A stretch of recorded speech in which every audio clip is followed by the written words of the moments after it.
대통령실에 계시는 네. 송기호란 분이 계세요. 그렇죠. 이분이 굉장히 유명한 이 방송에서 유명한 이야기를 하셨단 말이에요. 네. 론스타 승산 0%. 그래서 제가 이분의 양력을 찾아보니까 이분이 서울대 무역학과를 나오셔가지고 제가 일단 사법시험 그러면 양력을 한번 제가 캡처를 해놨거든요. 이렇게 일단 여기 보면 서울대 무역학과랑 광주일고 나오셨고요. 해외 여기 보면은 뭐 송파구 그치. 마을자치센터, 정의기억연대, 뭐 농어촌 특별위원 그리고 저처럼 예. 완전 토종이에요. 토종. 아니 제가 보니까 이분은 오히려 농어촌 관련된 그런 경력이 많아요 보면은. 그리고 대부분 이제 민주당 쪽에서 어떤 위원직 같은 거 맡은 경우가 많고 마을 변호사 많이 하셨고 그리고 굳이 제가 따지고 보자 그러면 국민은행 국제부에서 2년간 일했던 게 유일한 국제 경험 같은 느낌이 조금 들었어요. 그럼 뭐 저도 그 저기 대한항공에서 뭐 국제 사건들 좀 하고 했어요. 네. 뭐 그러니까 저랑 거의 도찐개찐의 토종 변호사야 내가 보니까. 근데 이 토종 변호사께서 론스타 승산이 따는 돈 환율 0%. 0%. 그러니까 이게 토종 변호사의 한계라고 할 수 있죠. 네. 근데 이제 이 토종 변호사께서 이렇게 생각했고 저도 토종 변호사로서 친한계라고 불리지만 솔직히 이거 못 이길 거다라고 생각했거든요. 그렇죠. 근데 이렇게 완승을 하는 걸 보고 이게 되네라고 생각했는데 혼자 반성을 하면서 생각을 해보니까 내가 토종 변호사라 절차법과 그 프로드에 대한 그런 거에 대한 중요성을 내가 너무 낮게 봤구나. 그렇죠. 근데 생각해보니까 이 한동훈 대표는 콜롬비아 로스쿨을 나오고 그 다음에 이제 미국 변호사 자격도 있지 않습니까? 네. 그러니까 이제 영미법이 중심이 돌아가는 국제법 영역에 있어서 이 토종 변호사들과 다른 통찰을 보여준 거예요. 네. 그래서 제가 이 뭐랄까 계속해서 회개를 했습니다. 그러면서 송기호 변호사한테 같이 회개하자. 회개하고 구원받자. 우리 몰랐으면 어쩔 수 없는 거잖아요. 그렇죠. 아니 뭐 예측이 의심할 수 틀렸다고 있는 거야. 뭐. 네. 베드로도 의심했어. 네. 근데 일단 알겠습니다. 근데 제가 볼 때는 송기호 우리 변호사가 했던 발언들을 저도 좀 이해가 안 되는 게 취소 절차가 있잖아요. 네. 근데 왜 사실관계를 확정적으로 바꿀 수 없다는 식으로 저분은 얘기하죠? 그러니까 저기 한동훈 대표가 그때 2023년 9월에 법무부 보도자료를 낸 게 있어요. 거기 보면은 증거법적으로 그러니까 그 ICC에서 그 증거를 채택한 것에 대한민국 정부의 의견을 반영하지 못했기 때문에 이 증거법적으로 이 증거는 문제가 있다. 증거 능력이 없어져야 된다라고 그 보도자료에 대놓고 써놨어요. 한동훈 네. 대표가 법무부 장관 시절에. 네. 그러니까 그런 부분들에 대해서 이렇게 얘기하는데 이제 그게 이제 절차적인 문제죠. 그러니까 사실관계는 이렇게 확정이 돼도 그 확정된 사실관계에 대한 절차적인 문제가 있는 증거가 들어가 있으면 그 증거는 사실관계에서 빠져버리는 거고 네. 그럼 사실관계가 무너지게 되는 거거든요. 근데 그런 절차적인 문제를 한동훈 대표는 딱 찍었는데 저 사람은 이제 토종 변호사다 보니까 절차법을 우리 법은 그렇게 중요하게 안 보니까 네.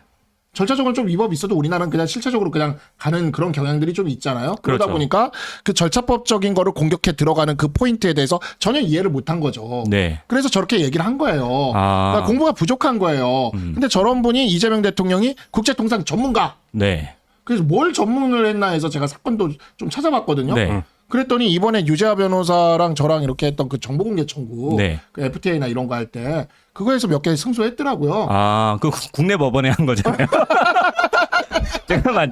그러니까 이거 어떻게 생각하세요, 김준호 대표님? 저분이 갑자기 통상 전문가라고 제가 사실 저분을 좀 알거든요. 네. 예, 저분 이찬희 대한변협회장 때 국제특보였어요. 알아요. 근데 국제특보였어. 네, 근데 예. 이제 저분이 가지고 있는 국제적 전문성에 대해서 이제 사람들한테 이제 좀 물어봤는데 그런 건 없어요. 해외에서 리걸 프랙틱스를 한 경험은 없는 것 같아요.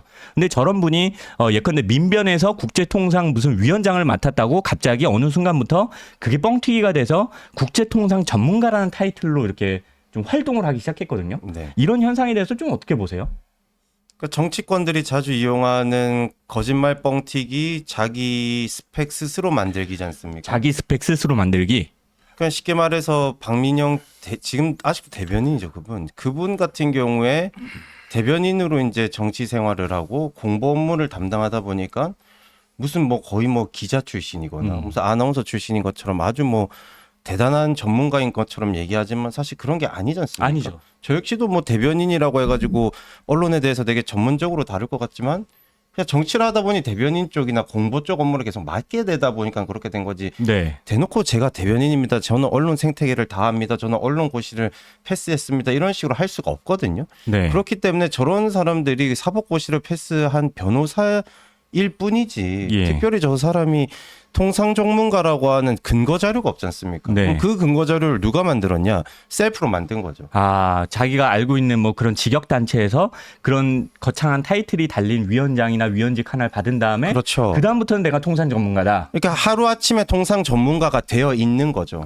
스스로가 만들어 버린 거고. 근데 그런 부분에 있어서 상당 부분 기여한 게 사실 언론이에요. 언론이 늘 송기호 변호사를 이렇게 소개해 줄 때 아, 통상 전문가이신 송기호 변호사니까 저 사람도 스스로가 통상 전문가라고 본인이 믿었을 가능성도 좀 있는 것 같아요. 아니 그렇게 믿게 만든 당사자인 것 같아요. 저는 언론이 만들었다기보다는 본인이 그렇게 주장을 한 거고 네. 언론이 그거를 이제 무비판적으로 받아들였다. 이제 그 부분이 비판받을 부분이지.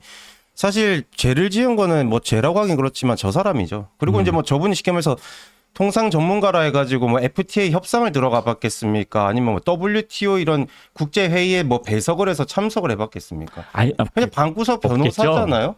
뭐 그거 관련된 이제 뭐 소송이나 이런 거를 몇 건을 진행한 것 같은데 그런 걸 가지고 전문가라고 얘기해서는 안 되죠. 전문가라고 표현할 때는 그 분야에 쉽게 말해서 누가 봐도 아, 이 사람은 경험이 쌓여 있고 이런 네. 전문 지식이 확실하고 이 사람이 진짜 전문가라고 그 제3자나 타인들이 판단할 때 그 사람이 전문가지. 그렇죠. 쉽게 말해서 제가 어디 가가지고 그 박상수 변호사님 안 계시고 신성민 작가님 안 계실 때 그냥 아무것도 모르는 사람들 불러 모아놓고 나 법 전문가야, 나 정치 전문가야, 정무적 판단은 내가 다 할 수 있어 이렇게 하면은 아무것도 모르는 사람은 믿을걸요? 그렇죠. 그러니까 저 사람은 국민과 민주당을 상대로 사기를 쳤고 성공한 케이스죠. 그러니까 제가 이분이 모르겠어요. 있으면 얘기를 해주면 좋을 것 같긴 한데 뭐 리딩 케이스가 될 만한 통상 전문으로서의 그 국제법적인 리걸 프랙티스를 한 사례가 있을까를 찾아봤는데 없어요. 경력을 봐도 정보공개 청구한 없어요. 것밖에 없어. 정보공개 청구 통상조약과 관련돼 가지고 그래서 우리가 이제 어떤 분야에 있어서 변호사, 저도 변호사지만 어떤 분야의 전문 변호사라고 하려면 그 분야에 있어서 프랙티스가 좀 있어야 되고 쌓여야 되잖아요. 판례가. 쌓여야 되고 이게 승소 자기가, 경험도 좀 있어야 승소 되고. 경험도 있어야 되고 그 다음에 대표적인 사건 한두 개는 있어야 돼요. 아, 그 사건은 이 사람이 이끌었지. 네. 막 약간 이렇게 떠올릴 네. 수 있는. 예를 들어 뭐 또 제 자랑을 하는 것 같아요. 네. 네. 학폭 교권 관련돼서 제가 얼마 전에 그렇죠. 신목초등학교 선생님 순직 인정 사건 재심에서 제가 승소했잖아요. 네. 그것도 1%대 아니었나요? 한 2% 정도 네. 되는데 이야. 그 가능성을 뚫고자도 승소를 했어요. 그럼 그런 사건은 제가 이렇게 내세울 만한 사건이라고요. 그쵸. 내가 이거를 이겼다. 이거 2% 정도밖에 안 되는 사건을 승소할 확률이 없는 사건을 내가 이겼다. 그러니까 나는 이 분야에 있어서 전문가다. 저는 이 얘기를 할 수가 있는 거예요. 근데 송기호 변호사가 무슨 국제통상 사건에서 그리고 특히 국제 중재 분야에서는 중재 하나도 없어요. 분야에서. 여기 보면 너무 근데 이건 토종 변호사 중에서도 너무 근데 저분을 말을 그러니까 송파구 민주당 송파구 지역위원장을 해서 그런지 송파구에서 뭘 많이 했는데 송파구가 뭐 어떻게 보면 뭐 국제도시 이런 것도 아니잖아요. 아니 저희가 뭐 토종 변호사라고 무시하는 게 아니라 그러니까. 국제 통상 전문가라고 네. 하면 좀 비견될 만한 사람은 우리하고 정치적 그건 다르지만 김현종 통상교섭 본부장이라고 있어요. 그 아시겠지만 이분 프로필을 한번 보시면 일단 컬럼비아 대학교 국제정치학 아우. 학사, 컬럼비아 한동훈 대학교 대표랑 컬럼비아 대학교 국제정치학 전문의시네. 그러게. 석사 그리고 예. 컬럼비아 대학교 로스쿨에서 JD 과정 3년 과정 다 마치셨고 밑에서 이제 경력을 보면 쭉 이런 식으로 이어졌어요. 유엔 대사 네, 했고 이러면 통상교섭 그치. 본부 본부장 했고 여기 초반의 커리어도 뭐 마을 변호사 그런 게 아니라 보면은 외부부 고문 변호사로 시작해서 통상교섭본부 전문관부터 시작했다가 자문관, 교정관, 교섭본부장까지 올라가고 네. 유엔 대사하고 이 정도를 하면은 이 사람이 보통 우리가 통상 전문가라고 부르거든요. 그렇죠. 그럼 이 정도 프로필을 하면 누가 외대 교수 아주 큰 타이틀이죠. 네. 그래서 어쨌든 뭐 이런 거를 봤을 때 통상 전문가다라고 인정할 수 있고 실질적으로도 이 사람이 케이스를 남긴 게 있어요. 국가를 대리해서. 네. 근데 지금 송기호 변호사는 보면은 송파구 쪽에서의 특화된 모습은 좀 있는데 그거 말고는 사실 통상 전문가라고 불릴 만한 그런 근거가 거의 없거든요. 네, 저는 그래서 이게 너무 이해가 안 되는 거예요. 저는 이제 그 아까도 이야기를 하셨지만 그 50대 변협에서는 제가 감사를 했어요. 근데 네. 그때도 이분이 이제 그 일제 피해자 인권 특별위원회 위원을 하면서 이제 그와 관련된 대한변호사협회 일제 피해자 그 특별위원회 위원을 할 때 제가 이때 대한변협의 감사였거든요. 저기 있네요, 2019 년. 예, 저 때. 근데 이분이 되게 자기가 국제 분야에 있어서 막 전문가인 것처럼 얘기를 해왔는데 저는 이분이 이게 그때 이제 제가 감사로 있을 때도 이렇게 양력 같은 걸 보면 무슨 국제 분야의 전문가로서의 그게 있지라는 생각이 좀 들었어요. 네. 그랬는데 이 분이 그냥 론스타에 대해서 0% 온 동네 방네에 나가가지고 0% 제가 그날 그 세계일보 기자님 이거는 뭐 어차피 이제 나왔으니까 이야기를 드리면 네. 이 세계일보에서 그 론스타 관련돼 가지고 한동훈 대표랑 인터뷰해 가지고 크게 또 지면에 실어줬습니다. 네. 근데 그 기자님이 이거 승소한 날 저한테 전화가 왔어요. 네. 전화가 와가지고 제가 이렇게 기사를 썼는데 한동훈 대표랑 조금 이렇게 인터뷰를 하고 싶다. 그래서 제가 인터뷰 일정은 제가 정하는 게 아니다. 그랬더니 네. 자기가 론스타 문제는 그 기자님이 오랫동안 팠는데 송기호 변호사가 정말 이거 0%라고 너무 그 부르짖던 그 얘기가 확신에 차서. 막 그게 너무 화가 나가지고 자기가 기사를 이렇게 썼다는 거예요. 그 말도 안 되는 게 이번에 드러난 거니까. 그렇죠. 그러면서 이 관련돼서 그 딱 이 론스타와 관련돼서만 대표님이랑 인터뷰를 좀 하고 싶다고. 네. 그러면서 자기가 쓴 기사를 보내준 거예요. 저한테. 그래가지고 제가 그거를 이제 대표님한테 그 기사를 이제 보내드렸죠. 그러면서 이 기사를 쓴 기자가 인터뷰를 요 주제만 가지고 하고 싶다고 하셔가지고 그래서 대표님이 저 인터뷰를 응한 거거든요. 네. 그러니까 이 사건을 오랫동안 추적했던 기자도 분노할 정도였어. 왜냐면 너무 확신에 차서 떠드니까. 그러면 지금 이렇게 0%가 100%가 되는 오병이어의 기적이 일어났으면 불신자로서 네. 회개하고 목도했으니까. 목도했잖아. 오병이어의 기적을 본인이 떡 5개랑 물고기 2마리 가지고는 절대 이 잔치를 못 치릅니다라고 얘기를 절대 했는데 5,000명 못 먹입니다. 절대 5,000명 못 먹입니다 했는데 5,000명이 먹었어. 네. 그러면 숨지 말고 나와서 회개하고 지금 받으셔야지. 이런 방구도 없죠, 아직은. 이런 방구도 없어요. 어디 숨어 있는지. 아니 근데 왜 자꾸 어디 있는지 그 모르겠어. 송기호 변호사를 얘기하냐면 제가 론스타가 패소가 된다라고 하는 거 그리고 분명히 이거는 100% 우리가 진다라고 하는 모든 기사의 코멘트가 송기호 변호사였어요. 그러니까 네. 이 사람은 론스타 진다는 패소 전도사였던 거야. 그런데 이제 이긴 거죠. 그러고 나니까 이 사람이 이렇게까지 언론에다가 많이 얘기하고 다니지만 않았어도 그냥 한 어떤 토종 변호사의 의견 정도로 얘기할 수 있는데 만나는 언론사마다 그리고 출연하는 방송마다 이거 진다 한동훈이 책임져야 된다 뭐 이거 패착이다 자기가 볼 때 이거 확률 0%다를 너무 확신에 차서 단언을 했기 때문에 이거는 그 사람이 한번 어느 정도는 자기의 어떤 입장이 어떤지 밝혀줄 필요가 있어. 그리고 지금 공직이잖아요. 그러니까. 그리고 제가 봤을 때는 별로 본인 커리어하고 맞지 않는 뭐 통상 전문가라는 그런 타이틀로 지금 용산에 들어가 있단 말이죠. 네. 그러면은 지금 실력이 별로 없음이 드러나는 거 아닌가요? 그러니까 저 사람 말대로 했으면 우리 4천억 잃었어요. 4천억 잃었네. 경제안보 비서관으로 지금 1급 비서관으로 들어가 있는데 경제랑도 상관없고 안보랑도 상관없는데 네. 저 사람이 경제안보를 맡고 있었으면 진짜 말 그대로 4천억을 그냥 갖다 바쳤어야 됐죠. 변호사비까지 이제 우리가 이제 우리 정부에서 내야 되는 건데 저분은 어떻게 보면은 론스타 측의 변호인 수준이었어요. 그러니까 거의 압력을 가한 거지 않습니까? 그렇기 때문에 저 사람은 어떤 식으로든 본인이 입장을 내거나 아니면은 그 직에서 사퇴하거나 책임져야죠. 그러니까 필요 이상으로 저 사람이 자꾸 이 소송은 0%고 뭐 한동훈 당시 법무부 장관한테 미자 네가 내라. 네가 뭐 국민 혈세 어떻게 뭐 빨아먹냐.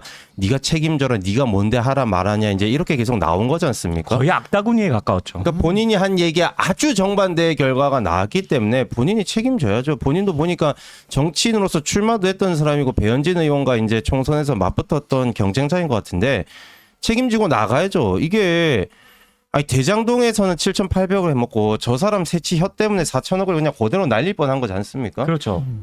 저 사람은 되게 무책임하게 날았던 4천억에 대해서 이러쿵저러쿵 떠든 것도 사실이잖아요.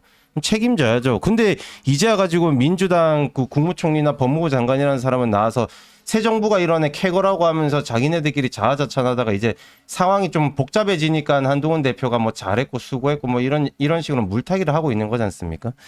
그렇기 때문에 그러니까 민주당이 해오던 거는 본인들이 한 게 아무것도 없으면서 이제 샴페인 터뜨리려고 하다가 잘못 걸리니까 얼렁뚱땅 넘어가려고 하는데 뭐 그거는 그렇다 치더라도 송기호 지금 경제안보 비서관 같은 경우에는 그 직에 어울리지 않는 사람이라서 네. 이재명 대통령이 돌아오기 전에 빨리 사퇴하고 그 동네 마을 변호사나 했으면 좋겠어요. 그러니까 마을 변호사도 사명감 가지고 열심히 하는 그러니까, 겁니다. 송기호 변호사도 자신의 전문성을 살려서 마을 변호사로서의 그 전문성이 있잖아요. 네, 송파구 마을 그래서 변호사. 송파구 마을 변호사로서 지역 주민을 위해서 열심히 노력해 주시면 되는 일이고, 왜냐하면 이 자리가 어떤 자리냐면 지금 관세 협정하고 있는데 그 실무를 보는 자리예요. 근데 이런 식으로 0%라고 떠들고 댕기던 사람, 4천억 그냥 주자고 했던 사람이 그 자리에 앉아 있으면 앞으로 우리가 관세협정이나 이 세부적인 실무협정 들어가는 데 있어서 우리가 얼마나 패배주의적으로 이럴 수가 있습니까? 이게 국익에 굉장히 해가 끼쳐질 수가 있는 거거든요. 맞아요. 지금 그렇게 동네방네 다니면서 그렇게 인터뷰하고 하셨던 분이 이제 와가지고 이렇게 조용하게 가만히 있고 지금 며칠째 가만히 있는 겁니까? 제가 그래서 어제 페북으로 계속 불렀어요. 송기호 변호사 어디 계세요? 용산에 계세요? 어디 계세요? 빨리 나와서 회개하세요 하면서 제가 지금 그렇게 했는데 근데 제가 볼 때는 가장 크게 위험하다고 생각하는 건 저런 사람은 자기가 뱉어놓은 말들이 너무 많으니까 오히려 책임 있는 자리에 있으면 자기가 말했던 거를 이루기 위해서 오히려 자해 행위를 할 수도 있다는 거죠. 야, 네. 그거 우리가 지게 일부러 지게 만드는 그런 행동까지 할 수 있기 때문에 좀 위험하다는 겁니다. 저런 분은 이제 책임 있는 자리에서는 좀 내려오는 게 맞지 않을까? 왜 그러면 너무 크게 패착이 일어났잖아요. 그렇죠. 이거 뭐